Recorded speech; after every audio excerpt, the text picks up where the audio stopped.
আসসালামু আলাইকুম। আইটিক স্কুলের লার্ন ফার্স্ট পে লেটার সিরিজে আজকের লেকচার ভিডিওতে সবাইকে স্বাগতম। আজ আমরা পরিণতি ও নাগরিকতা বিষয়ের ষষ্ঠ অধ্যায়ে বাংলাদেশের সরকার ব্যবস্থা নিয়ে আলোচনা করব। এই অধ্যায়ের আজকে প্রথম অংশ নিয়ে আমরা আলোচনা করব, যেমন হচ্ছে সরকার কি, রাষ্ট্রপতি কি, প্রধানমন্ত্রী কি, মন্ত্রিপরিষদ কি। তাহলে চলো দেরি না করে শুরু করি আজকের লেকচার ভিডিও।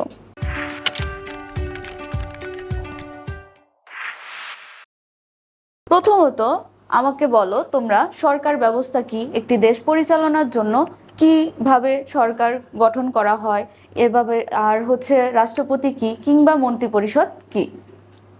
আচ্ছা, আজ আমরা সরকার এবং মন্ত্রিপরিষদ, রাষ্ট্রপতি সবকিছু নিয়ে আলোচনা করব। প্রথমত আছে সরকার। সরকার কি? সরকার হচ্ছে একটি অতি পরিচিত শব্দ। বিশ্বের সব দেশেই কোনো না কোনো সরকার ব্যবস্থা রয়েছে। মূলত সরকারের একটি দ্বারা একটি দেশের শাসন ব্যবস্থা পরিচালিত হয়, অর্থাৎ বিশ্বের সকল দেশেই একটি না একটি সরকার ব্যবস্থা রয়েছে যেখানে একটি দেশ পরিচালনা করা হয়, কিংবা তোমার সরকারের দ্বারাই হচ্ছে একটা দেশের যে শাসন ব্যবস্থা সেটা কি সুষ্ঠুভাবে পরিচালনা করা সম্ভব হয়।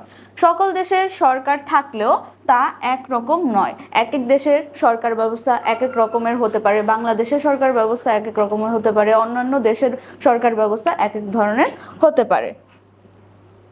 এখন দেখো, আমরা বাংলাদেশের সরকারের স্বরূপ পড়ব। কারণ হচ্ছে যেহেতু আমরা বাংলাদেশে বসবাস করি, অবশ্যই আমাদের বাংলাদেশের সরকার ব্যবস্থা সম্পর্কে তোমাদের জেনে রাখতে হবে।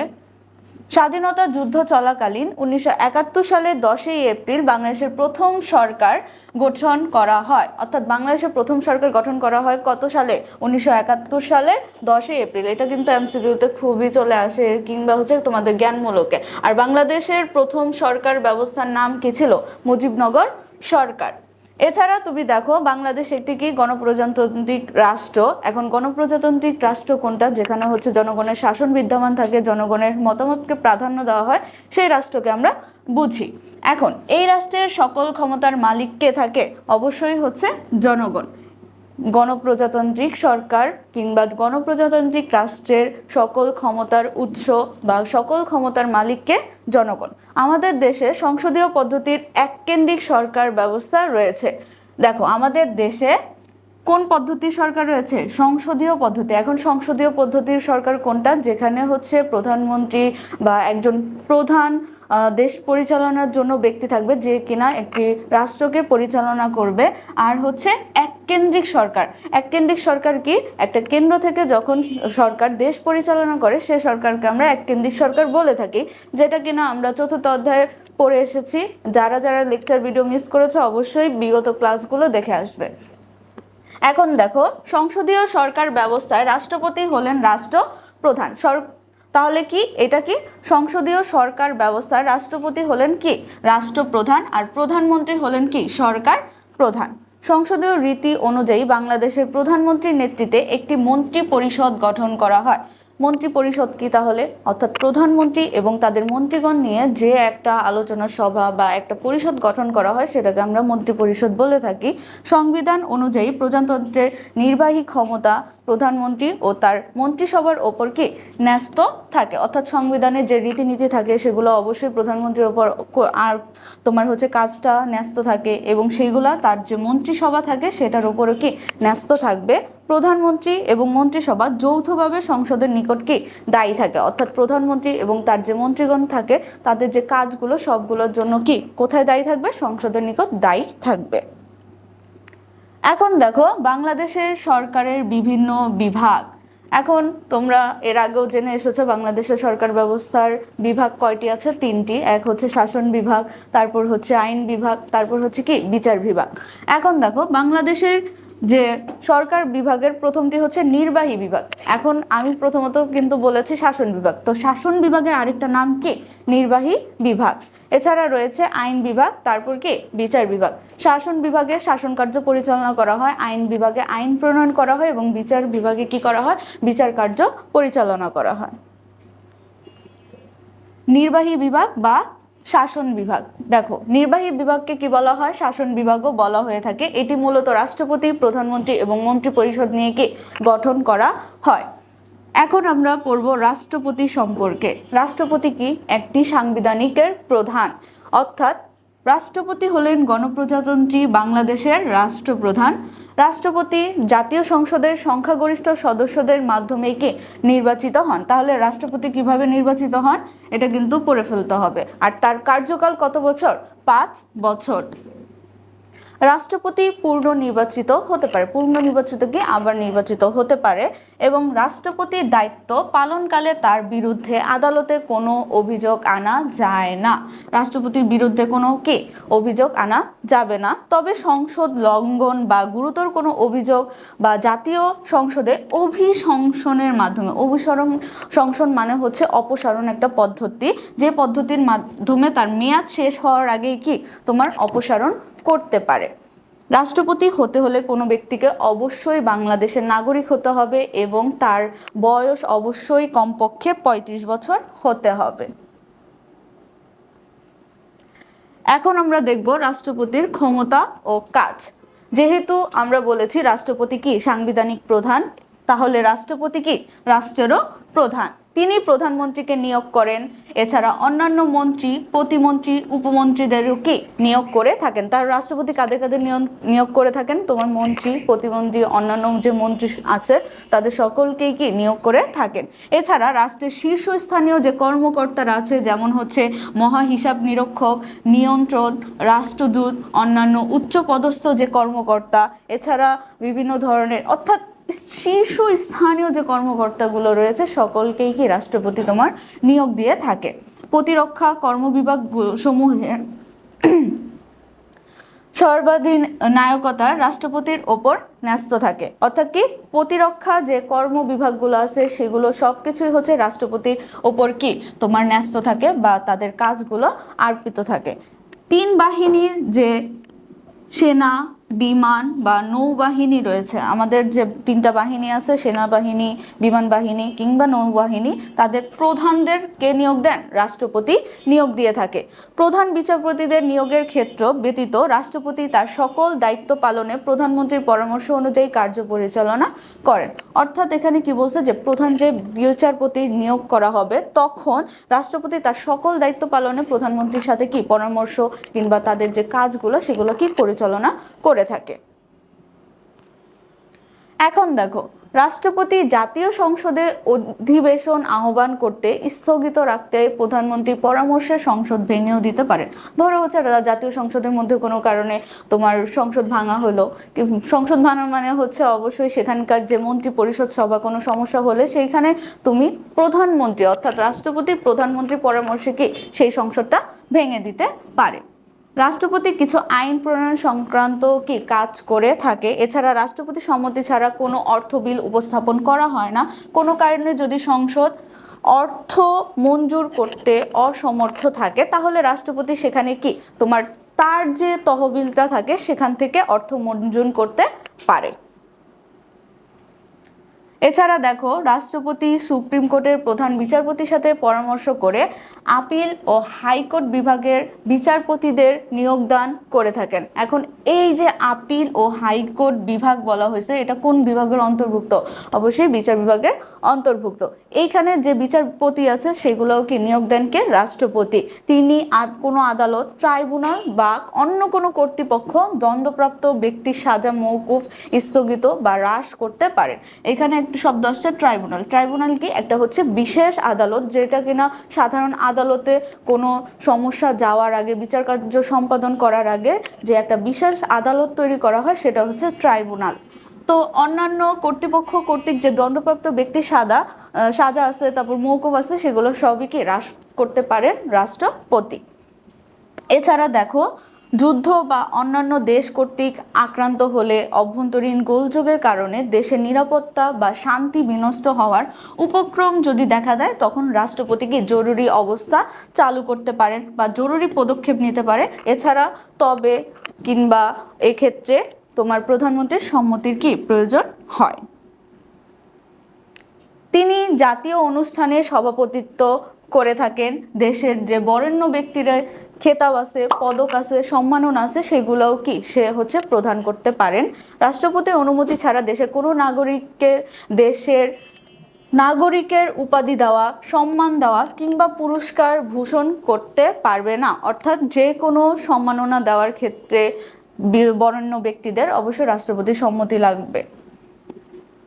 এছাড়া বিভিন্ন রাষ্ট্রীয় যে চুক্তিগুলো আছে বা দলিল আছে তাদের নির্দেশেই কি সম্পাদিত হয়, কার নির্দেশে? অবশ্যই রাষ্ট্রপতির নির্দেশে। তিনি বাংলাদেশে নিযুক্ত বিদেশের কূটনীতিকদের পরিচয়পত্র গ্রহণ করেন। প্রধানমন্ত্রী, অন্যান্য মন্ত্রী, বিচারপতিদের শপথ বাক্য পাঠ করান কে? রাষ্ট্রপতি। এখন দেখো হচ্ছে প্রধানমন্ত্রী। প্রধানমন্ত্রীকে একটি দেশের সরকার প্রধান, যে কিনা রাষ্ট্রের সকল দায়িত্ব গ্রহণ করে থাকে, আইন প্রণয়নে সাহায্য করে থাকে, জনগণের মতামতকে প্রাধান্য দেওয়ার চেষ্টা করে, তাকে আমরা বুঝি। এখন দেখো বাংলাদেশের সংসদীয় সরকার ব্যবস্থা বিদ্যমান। আমরা বিগত ক্লাসে কিংবা হচ্ছে কিছুক্ষণ আগেও বলেছি বাংলাদেশে কোন ধরনের সরকার ব্যবস্থা বিদ্যমান? সংসদীয় সরকার ব্যবস্থা বিদ্যমান। এই ব্যবস্থায় দেশের সরকার প্রধান হলেন কে? প্রধানমন্ত্রী। সংসদীয় সরকারের সরকার প্রধানকে? প্রধানমন্ত্রী। যে সংসদ সদস্য জাতীয় সংসদের সংখ্যাগরিষ্ঠ সদস্যদের আস্থাভাজন বলে রাষ্ট্রপতির কাছে প্রতীয়মান, তাকেই তিনি কি প্রধানমন্ত্রী হিসেবে নিয়োগ দেন। তাহলে প্রধানমন্ত্রী নিয়োগ হন কিভাবে? যে সংসদের সদস্য জাতীয় সংসদের সংখ্যাগরিষ্ঠ সদস্যদের আস্থাভাজন বা আস্থাশীল বলে মনে করা হয়, তাকে কি রাষ্ট্রপতি তোমার হচ্ছে প্রধানমন্ত্রী হিসেবে নিয়োগ প্রদান করে। সংসদের সংখ্যাগরিষ্ঠ সদস্যদের সমর্থন হারালে প্রধানমন্ত্রীকে পদত্যাগ করতে হয়। অর্থাৎ জাতীয় সংসদে কিংবা হচ্ছে সংসদের মধ্যে কোনো কারণে কোনো সদস্যদের সমর্থন যদি সে হারিয়ে ফেলে, তখন কি প্রধানমন্ত্রীকে অবশ্যই পদত্যাগ করতে হবে কিংবা সংসদ ভেঙে দেওয়ার জন্য রাষ্ট্রপতিকে লিখিতভাবে পরামর্শ দিতে হয়। প্রধানমন্ত্রী পদত্যাগ করলে তার মন্ত্রিসভাও ভেঙে যায়। অর্থাৎ যখন হচ্ছে প্রধানমন্ত্রী গঠন করা হয় তার সাথে সাথে একটা মন্ত্রী পরিষদ গঠন করা হয়, কিন্তু প্রধানমন্ত্রী যখন হচ্ছে পদত্যাগ করবে তার সাথে তার যে মন্ত্রিসভাটা থাকে সেটাও কি ভেঙে যায়। তাই প্রধানমন্ত্রীকে সরকারের স্তম্ভ বলা হয়। এখানে একটা এমসিকিউ বা জ্ঞানমূলক হিসেবে চলে আসে যে সরকারের স্তম্ভ কোনটি? অবশ্যই প্রধানমন্ত্রী। তিনি একই সাথে সংসদের নেতা এবং কি সরকার প্রধান। এখন দেখো প্রধানমন্ত্রীর ক্ষমতা ও কাজ। সংবিধান অনুযায়ী দেশের সরকার প্রধান হিসেবে প্রধানমন্ত্রী শাসন কার্য পরিচালনা করেন। অর্থাৎ যতক্ষণ পর্যন্ত সে প্রধানমন্ত্রী হিসেবে কার্য পরিচালনা করবে অবশ্যই তাকে সংবিধান ফলো করতে হবে, এবং প্রধানমন্ত্রী তার যে মন্ত্রিসভা আছে সেগুলো যৌথভাবে সংসদের নিকট কি দায়ী থাকবেন। প্রধানমন্ত্রী মন্ত্রিপরিষদের প্রধান। অর্থাৎ কে মন্ত্রিপরিষদের প্রধান? অবশ্যই প্রধানমন্ত্রী। তিনি সভার সদস্য সংখ্যা নির্ধারণ করে মন্ত্রীদের মধ্যে দপ্তর বন্টন করে থাকে। কোন মন্ত্রীর কোন কাজ সেগুলো সে কি বিভক্ত করে দিতে পারে। এছাড়া দেখো প্রধানমন্ত্রী জাতীয় সংসদের একজন সদস্য সংসদ নেতা। তাহলে জাতীয় সংসদের একজন সংসদ সদস্য নেতাকে প্রধানমন্ত্রী, তিনি জাতীয় অধিবেশনের আহ্বান স্থগিত করা বা ভেঙে দিতে রাষ্ট্রপতিকে কি পরামর্শ দিতে পারেন। অর্থাৎ জাতীয় সংসদের যে অধিবেশনের কাজগুলো থাকে বা স্থগিত হতে পারে বা জাতীয় সংসদ যখন হচ্ছে ভেঙে দিতে পারে তখন কি রাষ্ট্রপতির সাথে সে পরামর্শ দিতে পারেন। সংসদে আইন প্রণয়নের উদ্দেশ্যে কোনো সরকারি বিল উত্থাপনের পূর্বে মন্ত্রিসভার বৈঠক উপস্থাপনকে করা হয়। যদি প্রধানমন্ত্রী এবং তার মন্ত্রিপরিষদ উক্ত প্রস্তাবটি গ্রহণ করেন তবেই তাকে বিল আকারে উপস্থাপন করতে হবে। অর্থাৎ প্রধানমন্ত্রী এবং তাদের মন্ত্রিসভার যে মন্ত্রীগণ আছে তাদের সমর্থন থাকার পরেই কি একটা বিল উপস্থাপন করা যাবে। এখন দেখো পররাষ্ট্র বিষয়ে তিনি গুরুত্বপূর্ণ ভূমিকা পালন করে। পররাষ্ট্র বিষয়ে তিনি কি খুবই গুরুত্বপূর্ণ ভূমিকা পালন করে। যেমন হচ্ছে দেখো প্রধানমন্ত্রী ছাড়া কোনো আন্তর্জাতিক চুক্তি সম্পাদিত হতে পারে না। আন্তর্জাতিক বিষয়ে যদি কোনো চুক্তি সম্পাদন করতে হয় অবশ্যই সেখানে প্রধানমন্ত্রীকে পরামর্শ প্রধান দরকার হয়। আন্তর্জাতিক সম্মেলনে তিনি রাষ্ট্রের প্রতিনিধিত্ব করেন। অর্থাৎ কোথায় হচ্ছে তিনি রাষ্ট্রের প্রতিনিধিত্ব করে থাকেন? আন্তর্জাতিক সম্মেলনে। তারপর দেখো দেশের জরুরি অবস্থায় প্রধানমন্ত্রী মন্ত্রিপরিষদের সিদ্ধান্ত ছাড়া যে কোনো নির্দেশ দিতে পারে। ধরো দেশের মধ্যে কোনো একটা সমস্যা দেখা দিছে, অবশ্যই সেখানে সে হচ্ছে মন্ত্রিপরিষদের সিদ্ধান্ত ছাড়াই কি যে কোনো একটা সিদ্ধান্ত গ্রহণ করতে পারবে। আর প্রধানমন্ত্রী জাতীয় স্বার্থের রক্ষক, অর্থাৎ জাতীয় স্বার্থ রক্ষা করা কার কাজ? প্রধানমন্ত্রীর কাজ। জাতীয় স্বার্থ তিনি বিভিন্ন সময় বক্তৃতা বিবৃতির মাধ্যমে জনগণকে রাষ্ট্রীয় কর্মসূচি সম্পর্কে অভিহিত করেন এবং জনগণের মধ্যে সংহতি রক্ষায় কাজ করে। এছাড়া প্রধানমন্ত্রী সংসদের কাছে জবাবদিহিতা করবেন, আর জবাবদিহিতা করা প্রত্যেকটা নাগরিক থেকে শুরু করে প্রতিটা পদের যে মানুষ আছে সবারই একটা তোমার কাজ। তো সেখানে প্রধানমন্ত্রী অবশ্যই জবাবদিহিতা করবে কার কাছে? সংসদের কাছে। আর সংসদ প্রধানমন্ত্রীর প্রতি অনাস্থা ভোট প্রয়োগের মাধ্যমে জবাবদিহিতা চালু রাখতে পারবে। এখন দেখো, সংসদীয় সরকার কিংবা রাষ্ট্রপতি সরকার বা সংসদীয় ও রাষ্ট্রপতি শাসন ব্যবস্থার মধ্যে তুলনা, যেটাকে এক কথায় পার্থক্য হিসেবেও কি চলে আসতে পারে। 1 নম্বরে কি বলছে দেখো, সংসদীয় পদ্ধতিতে শাসন ক্ষমতা নির্বাচিত সংসদের হাতে ন্যস্ত থাকে। অর্থাৎ সংসদীয় পদ্ধতিতে শাসন ক্ষমতা কাদের হাতে ন্যস্ত থাকে? নির্বাচিত যে সদস্যগণ থাকবে তাদের হাতে কি ন্যস্ত থাকবে। আর যেখানে রাষ্ট্রপতি শাসিত ব্যবস্থায় এটা একজন নির্বাচিত রাষ্ট্রপতির হাতে কি ন্যস্ত থাকবে। সংসদীয় সরকারের মধ্যে প্রধানমন্ত্রী এবং তাদের মন্ত্রীগণ যারা থাকবে তাদের হাতে তোমার কাজগুলো ন্যস্ত থাকবে, কিংবা রাষ্ট্রপতি যে শাসন ব্যবস্থা থাকে সেখানে অবশ্যই একজন রাষ্ট্রপতির হাতে কি সেই কাজগুলো ন্যস্ত থাকবে। আর সংসদীয় পদ্ধতিতে জনগণের অংশগ্রহণের সুযোগ বেশি থাকে, কারণ সংসদীয় সরকার বলতে আমরা জনগণের শাসন কিংবা জনগণের মতামতকে বেশি প্রাধান্য দিয়ে থাকি। এখন দেখো, প্রধানমন্ত্রীর সদস্যদের কাছে জবাবদিহিতা করার ব্যবস্থার মাধ্যমে সংসদীয় পদ্ধতিতে মূল ক্ষমতা একজনের হাতে নয়। প্রধানমন্ত্রী যে সংসদের কাছে জবাবদিহিতা করার ব্যবস্থা আছে সেটার মাধ্যমে সংসদীয় পদ্ধতিতে কি মূল ক্ষমতা একজনের হাতে থাকে না, কিন্তু রাষ্ট্রপতির তার কি বিপরীত থাকে। রাষ্ট্রপতির একারই কি সেই শাসন কার্য সবকিছু পরিচালনা করতে হয়। তৃতীয়ত দেখো, সংসদীয় সরকারের সংখ্যাগরিষ্ঠ নির্বাচিত সদস্যদের দল গঠন করে যেখানে চেক ব্যালেন্সের সুযোগ বেশি। অর্থাৎ সংসদীয় যে সরকার ব্যবস্থা আছে সেখানে কি সংখ্যাগরিষ্ঠ নির্বাচিত সদস্যদের দল গঠন করার কি সুযোগটা যেহেতু বেশি, সেখানে চেক ব্যালেন্সের সুযোগ কি সবচেয়ে বেশি থাকে, যেটা কিনা রাষ্ট্রপতি শাসিত সরকারে রাষ্ট্রপতি নিজেই কি সরকার গঠন করে থাকে।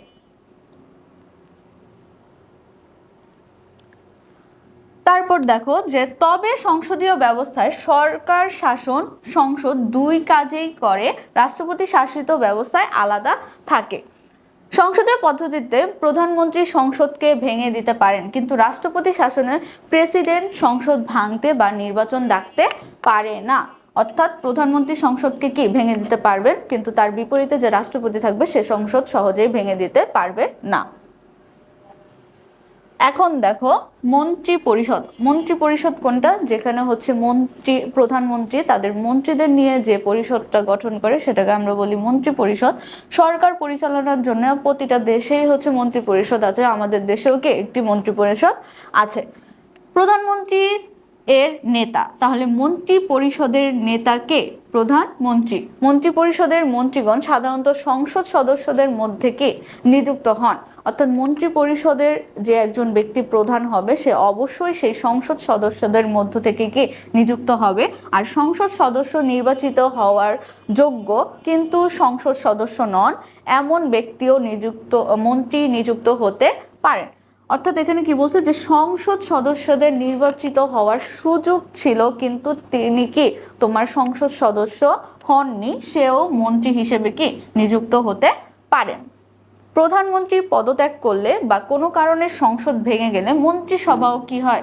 ভেঙে যায়। প্রধানমন্ত্রী তার কাজের সুবিধার্থে মন্ত্রিসভার যে কোনো মন্ত্রীর দপ্তর পরিবর্তন কিংবা অপসারণ করতে পারেন।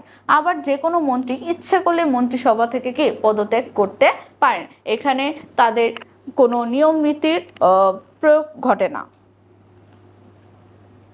এখন দেখো মন্ত্রী পরিষদের ক্ষমতা ও কার্যাবলী। এখন মন্ত্রী পরিষদের ক্ষমতা ও কার্যাবলী কি কি দেখো। মন্ত্রী পরিষদ দেশের শাসন কার্য কিংবা সব কাজ পরিচালনার জন্য ক্ষমতার কি অধিকারী হয়ে থাকেন। এখন আমরা এর ক্ষমতা বা কার্যাবলী সম্পর্কে কি জানবো। মন্ত্রিসভার সদস্যগণ রাষ্ট্র পরিচালনায় প্রধানমন্ত্রীর কাজে কি সহায়তা করে থাকবেন, অর্থাৎ প্রধানমন্ত্রীর কোনো কাজে তারা কি সহায়তা করে থাকবেন মন্ত্রী পরিষদে, অর্থাৎ যে 300 জন ব্যক্তি এবং সংরক্ষিত মহিলা আসন 50 জন, তাদের মধ্য থেকে তারা কি এই কাজগুলো ভাগ করে সহায়তা করে থাকে।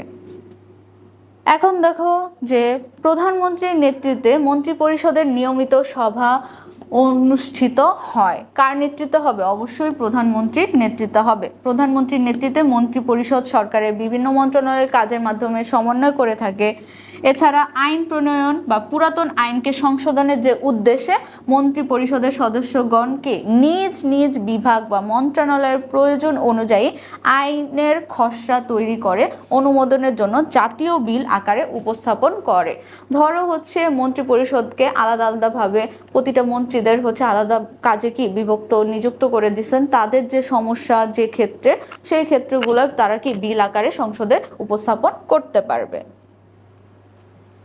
এছাড়া প্রতি বছর সরকার দেশ পরিচালনার জন্য একটা কি বাজেট প্রণয়ন করে থাকে, যেটা দ্বারা হচ্ছে মন্ত্রীগণ তাদের কার্য সম্পাদন করে থাকে।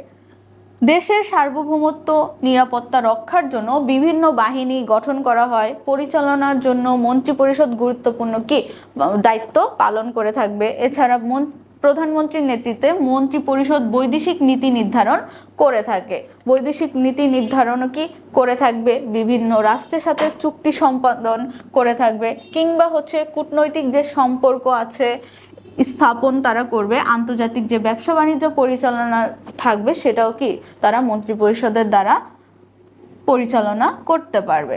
জাতীয় স্বার্থ মর্যাদা ঠিক রেখে মন্ত্রী পরিষদ কাজ করে থাকে।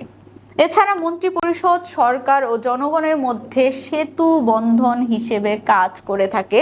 সরকারের নীতি জনগণের কাছে তুলে ধরা এবং এসব নীতির পিছনে জনগণের সমর্থন আদায় করাই হচ্ছে কি মন্ত্রী পরিষদের কাজ। আজকে ভিডিওটি এখানেই শেষ, দেখা হচ্ছে পরবর্তী ক্লাসে। এছাড়া আমাদের যে বাকি ক্লাসের ভিডিওগুলো তোমরা অবশ্যই দেখতে পারবা হচ্ছে আইটেক স্কুলের ইউটিউব চ্যানেলে কিংবা হচ্ছে তাদের ওয়েবসাইটে। তাছাড়াও নির্ধারিত ফি পরিশোধ করলে যুক্ত হতে পারবে আমাদের অনলাইন প্রাইভেট কেয়ার ব্যাচে। এছাড়া আমরা হচ্ছে টার্গেট দিই, SW দিই, CW দিই, হোমওয়ার্ক করি, প্রবলেম সলভ করি, যার কারণে দরকার হবে না আলাদা কোনো কোচিং, প্রাইভেট টিউশন কিংবা ব্যাচ। আজকে এ পর্যন্তই, দেখা হবে পরবর্তী ক্লাসে। আল্লাহ হাফিজ।